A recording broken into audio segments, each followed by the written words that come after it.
पूरे विश्व में 28 जुलाई को वर्ल्ड हेपेटाइटिस डे यानी कि विश्व यकृत दिवस मनाया जाता है।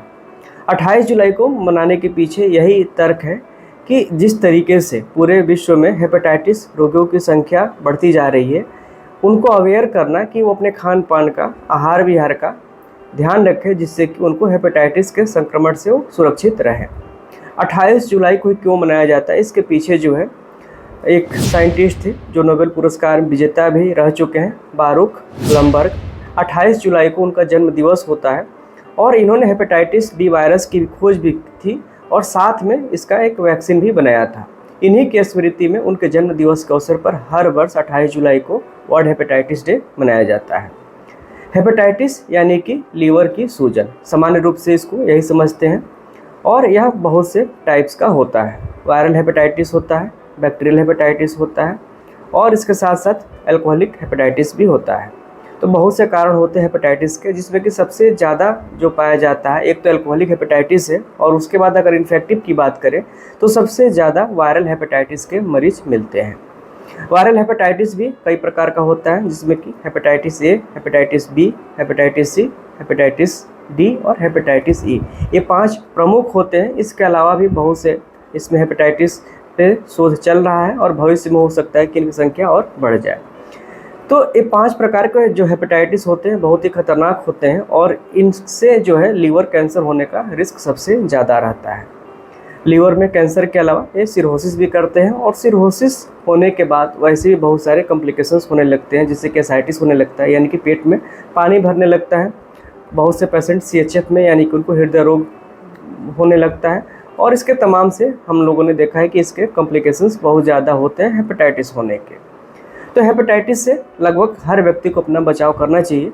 हेपेटाइटिस में जो लीवर है वही प्रमुख रूप से प्रभावित होता है और हम जानते हैं कि लीवर ही मेजर फंक्शंस होता है। सबसे बड़ा ग्लैंड हमारे बॉडी का लीवर ही माना जाता है और जितने भी चाहे जो भी एंजाइमेटिक एक्टिविटी है, जितने भी सिंथेटिक एक्टिविटी है, यानी कि प्रोटीन का निर्माण, विटामिन का निर्माण, एंजाइम्स का निर्माण, सब कुछ लीवर ही करता है। तो लीवर अगर ख़राब होता है तो ये सारी क्रियाएं हमारी जो है प्रभावित होती हैं।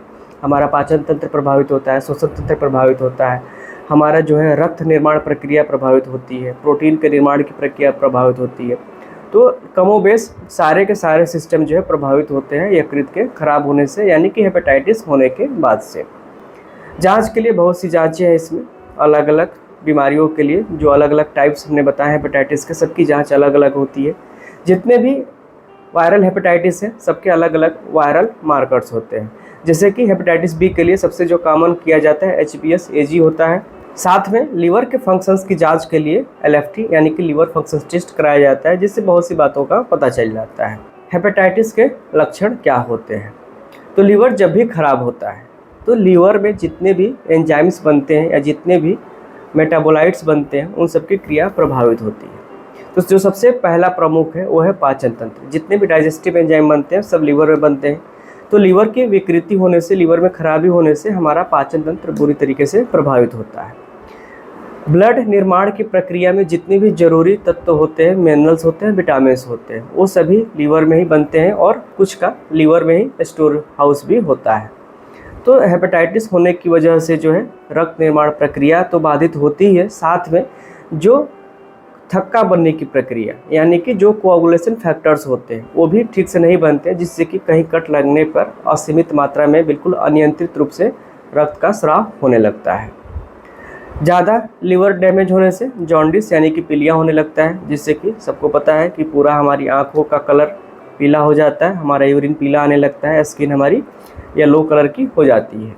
लीवर में प्रोटीन का सिंथेसिस भी होता है। इसकी वजह से अगर लीवर ख़राब होता है तो प्रोटीन का सिंथेसिस कम होने लगता है और प्रोटीन का सिंथेसिस कम होने की वजह से आँखों के आसपास, पैरों में सूजन बहुत तेज़ी से आने लगती है और प्रोटीन ज़्यादा मात्रा में कम होने लगता है तो हमारे पेरिटोनियल कैविटी यानी कि पेट के अंदर पानी इकट्ठा होने लगता है, जिसको कि सामान्य भाषा में जलोदर या एसाइटिस कहा जाता है। जितने भी एंटीबॉडीज बनते हैं वो उनका भी सिंथेसिस लीवर में ही होता है। तो अगर लीवर प्रभावित होता है तो हमारी इम्यूनिटी भी डिस्टर्ब होती है, यानी कि रोग प्रतिरोधक क्षमता भी कम होने लगती है। तो लगभग सारे सिस्टम पे लीवर के ख़राब होने का असर पड़ता है। तो अगर आपका लीवर ख़राब हो रहा है यानी आपको हेपेटाइटिस हो गया है, तो आप इसका बचाव कैसे करेंगे। हेपेटाइटिस से बचाव के सबसे बेहतर तरीके आयुर्वेद में ही बताए गए हैं। बहुत सही औषधियाँ आयुर्वेद में बताई गई हैं जिनके सेवन से आपका लीवर जो है सही हो पाता है। जो भी दवाएं बताएंगे प्रयोग करने से पहले आप किसी चिकित्सक की सलाह से ही प्रयोग करेंगे, क्योंकि कितनी मात्रा में आपको लेना है, कितनी बार लेना है, वो चिकित्सक ही निर्धारित करके आपको बता पाएंगे। तो दवा हम आपको ज़रूर यहाँ बताएंगे, लेकिन उनका प्रयोग करने से पहले चिकित्सक की सलाह जरूर लीजिएगा और मात्रा निर्धारण कराने के बाद ही सेवन कीजिएगा। तो लीवर के रोगों की जो सबसे बेहतरीन औषधि है, जो सबसे सस्ती भी है, आपके आसपास मिल जाएगी, वो है फलत्रिकादि क्वाथ। ये 5-6 औषधियों का मिश्रण है जिसको कि पीने से आपका लीवर पूरी तरीके से नॉर्मल होने लगता है। फलत्रिकादि क्वाथ के बाद आता है नाम यकृत प्लीहारी लौह का या गृदारी लौह का, जो कि एक रस औषधि है। ये लीवर के रोगों में बहुत ज़्यादा फायदा करता है। अगर आपका ब्लड कम हो रहा है यानी कि अनीमिया हो रहा है, उस पर भी फ़ायदा करता है। जो पुनर्नवा है और गुडुचि है, इस पे बहुत सारे रिसर्च हुए हैं और ये दोनों औषधियाँ जो है लीवर के रोगों में सर्वश्रेष्ठ काम करती हैं। तो अगर आपको हेपेटाइटिस है या जॉन्डिस है तो पुनर्नवा से बनी हुई औषधियों का, यानी कि पुनर्नवाष्टक क्वाथ है, पुनर्नवा रिस्ट है, इनका प्रयोग आप आसानी से कर सकते हैं। और जो दूसरा हमने बताया गुडुचि का, उसके भी बहुत सारे योग आते हैं। गुडुचि घनबटी आता है, अमृता सत्व आता है, उसका प्रयोग आपके लिए फ़ायदेमंद होता है। एक तीसरा प्लांट है, वो है भूम्यामलकी, जो आंवले के समान होता है लेकिन काफ़ी छोटा होता है, इसलिए इसका नाम रखा गया है भूम्यामलकी।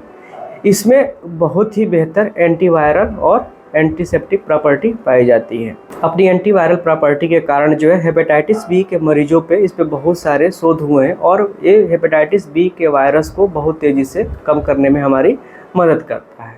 तो भूम्यामलकी का प्रयोग इसमें आप बहुत आसानी से कर सकते हैं किसी चिकित्सकीय सलाह के साथ। इसके अलावा जो है रोहित का रिस्ट है, कालमेघासव है, कालमेघ चूर्ण है, ये सभी जो है वायरल हेपेटाइटिस में या जॉन्डिस में बहुत ज़्यादा बेहतर काम करती हैं। इस सब के अलावा ये तो हमने क्लासिकल औषधियों का नाम बताया है आपको। इनके अलावा बहुत सी जो है औषधियाँ जो पेटेंट आती हैं, यानी कि अलग अलग कंपनियाँ अपने फॉर्मुलेशंस बनाती हैं। तो उन सब का प्रयोग भी लीवर के रोगों में, हेपेटाइटिस में, जॉन्डिस में बहुत ज़्यादा फ़ायदेमंद होता है। तो अगर आपको भी हेपेटाइटिस है या आपके किसी रिश्तेदार को है या आपके किसी मित्र को है, तो आज ही किसी भी आयुर्वेद के चिकित्सक से सलाह लेकर इनका प्रयोग जल्द से जल्द करें और निश्चित रूप से इसमें आप सभी को बहुत अच्छा फ़ायदा मिलेगा। तो ऐसे ही ढेर सारे हेल्थ रिलेटेड वीडियोज़ के लिए हमारे चैनल को सब्सक्राइब जरूर कर लें, क्योंकि हम आप सभी के लिए ऐसी हेल्थ रिलेटेड वीडियोज़ हमेशा लाते रहते हैं जो निश्चित रूप से आप सबके लिए उपयोगी होते हैं। तो इसी के साथ मिलते हैं एक नए वीडियो में, तब तक के लिए धन्यवाद, नमस्कार।